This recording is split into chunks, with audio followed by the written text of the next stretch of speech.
کہ مکتب کا ذمہ دار مجھے بتا رہا ہے 2-3 مہینے پہلے، ساؤتھ انڈیا کا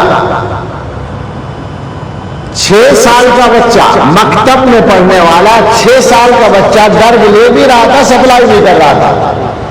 6 سال کا، یعنی 6 سال کے بچے کو استعمال کر لیا گیا. چھوٹی چھوٹی پڑیاں تھی اس کے پاس. آپ اندازہ کریں کہ تباہی کہاں تک جا رہی ہے.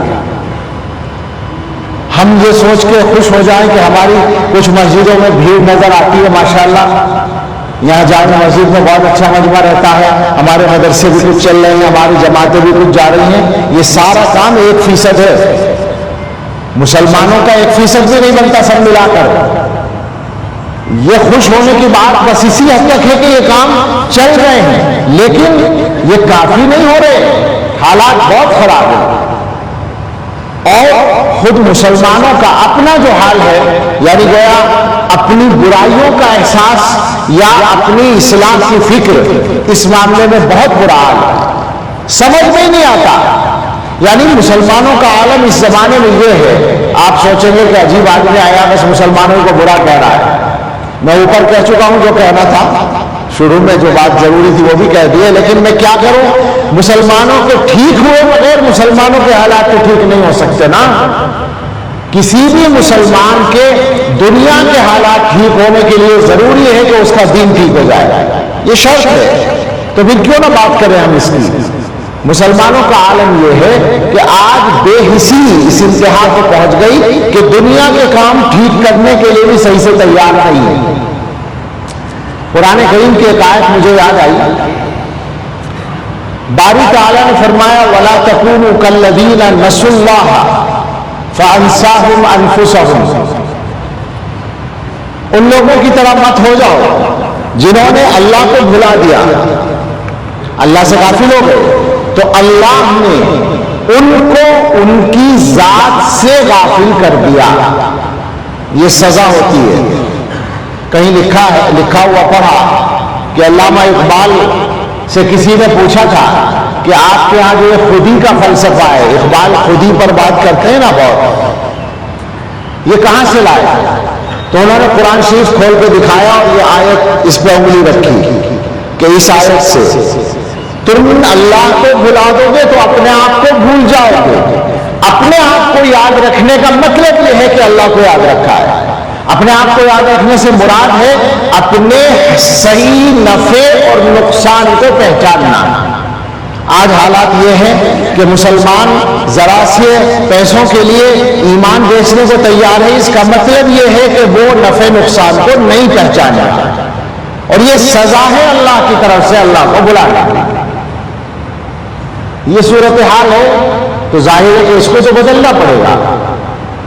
بہت سارے ہمارے بھائی یہ کاروبار کرتے ہیں، جو صحیح کرتے ہیں ان کا صحیح چلتا ہے، لیکن بہت سارے وہ جو صحیح نہیں کرتے اور پھر شکایت کرتے ہوئے کاروبار نہیں چلتا. میں ایک دن کہہ رہا تھا کہ اگر ہم کسی غیر مسلم سے یہ کہیں کہ دیکھو جی مسلمان تو اللہ رسول کو ماننے والا ہوتا ہے، وہ کبھی جھوٹ نہیں بولتا، تو غیر مسلم یقین کرے گا یا ہنسے گا ہماری بات پر؟ اگر ہم یوں کہیں کہ دیکھو جی مسلمان جو ہوتا ہے اس کو تو اللہ کے رسول صلی اللہ علیہ وسلم نے معاملات کے سارے آداب سکھا رکھے ہیں، تو وہ کاروبار کرتا ہے تو وہ وعدہ خلافی نہیں کرتا، وہ دھوکہ نہیں دیتا، وہ کوالٹی خراب نہیں دیتا، اچھا سامان دیتا ہے، تو کیا کہے گا وہ کہ خامخواہ کی بات کر رہے ہو، خیالی باتیں کر رہے ہو؟ ہوگا تمہارے قرآن میں لکھا ہوا، ہوگا تمہارے پیغمبر کا بتایا ہوا، تمہاری زندگی میں تو نہیں ہے نا.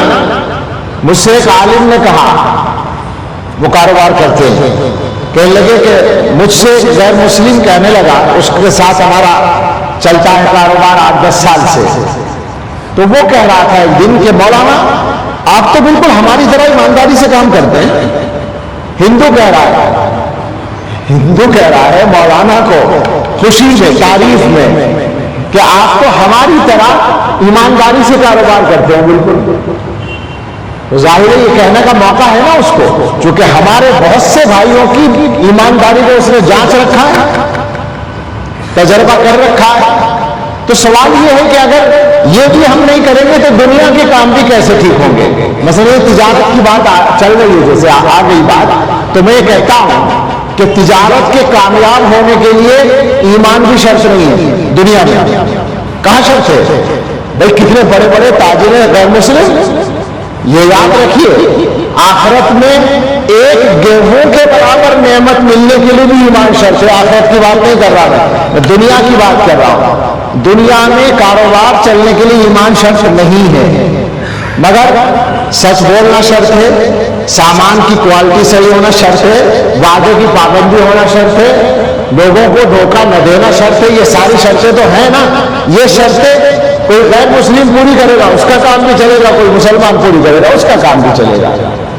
مگر ہم لوگوں نے تو ایسا لگتا ہے جیسے ہمارے ہاں ہمارے علاقے کا لفظ ہے، پتہ نہیں آپ سمجھیں گے نہیں، جیسے مت ماری گئی ہو، سمجھ رہے ہیں؟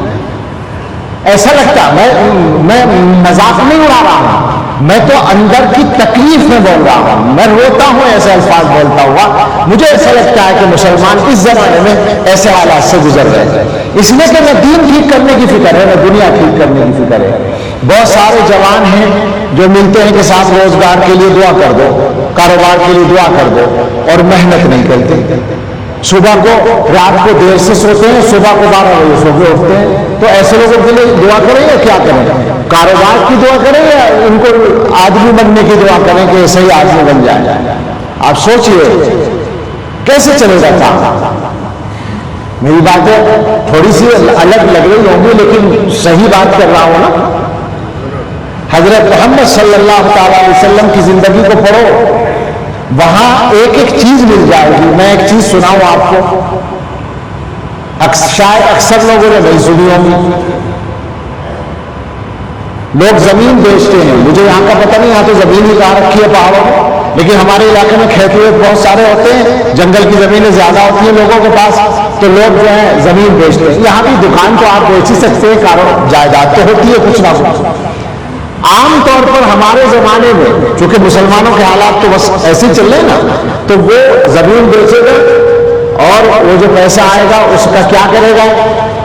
زیادہ تر یہ ہوگا کہ شادی کر کے آگ لگا دے گا پیسے سے۔ وہ جو پیسہ آیا چونکہ اچانک آسانی سے مل گیا تو بڑی سی دعوت ہوگی، بڑا پنڈال بنے گا، شادی میں جلا دے گا پیسے کو۔ اور اگر کوئی زیادہ سمجھدار ہوگا تو وہ یہ کرے گا، کچھ پیسے بچ گئے شادی کر کے، 10 لاکھ روپے بچ گئے، تو وہ کہے گا اپنے دوستوں سے یار کیا کاروبار کرنا۔ ایک دوست کہے گا ایسا کرو کپڑے کی دکان کر لو فلاں بازار میں۔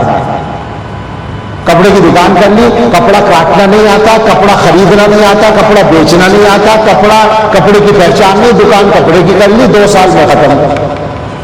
اب میری بات سمجھے میں کیا کہہ رہا ہوں؟ کام سیکھ کر نہیں کرتے ہم۔ خیر مجھے اصل تو حدیث سنانی تھی کہ زمین بیچ کر لوگ اپنے پیسے ختم کر دیتے ہیں، جائیداد چلی جاتی ہے۔ اللہ کے رسول صلی اللہ علیہ وسلم کہ ہم سب بھی قربان ہو جائیں تو حق ادا نہیں ہوگا۔ حضور علیہ السلام فرماتے ہیں، آپ سوچئے کہ حضور نے صرف نماز روزہ حج زکات ہی نہیں سکھایا، کیا کیا سکھایا ہے اور کتنی باریکی سے۔ من باع اردن او عقارا قمن اللہ یبارک لہ فیہ